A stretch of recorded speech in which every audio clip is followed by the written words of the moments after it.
রবিবার পর্যন্ত বজ্রবিদ্যুৎ সহ বিক্ষিপ্ত বৃষ্টির সম্ভাবনা রয়েছে দক্ষিণবঙ্গে। বৃষ্টি হতে পারে পশ্চিম মেদিনীপুর, ঝাড়গ্রাম, পুরুলিয়া, বাঁকুড়া, পূর্ব বর্ধমান, পশ্চিম বর্ধমান, বীরভূম, মুর্শিদাবাদ এবং নদিয়ায়। তার সঙ্গে ঘণ্টায় 40 থেকে 50 কিলোমিটার বেগে ঝোড়ো হাওয়া বইতে পারে। আগামী এক সপ্তাহে কলকাতা ও দক্ষিণবঙ্গের অন্য জেলাগুলিতে দিনে তাপমাত্রা 3 থেকে 4 ডিগ্রি পর্যন্ত বাড়তে পারে। পরের কয়েকদিন একই রকম থাকবে তাপমাত্রা।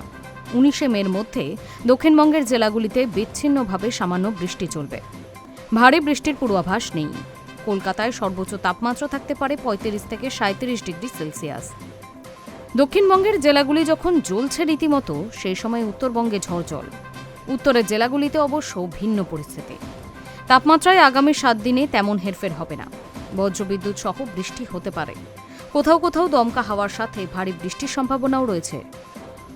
উত্তরবঙ্গের দার্জিলিং, কালিম্পং, আলিপুরদুয়ার, জলপাইগুড়ি ও কোচবিহার সহ সব জেলাতেই বৃষ্টির সম্ভাবনা।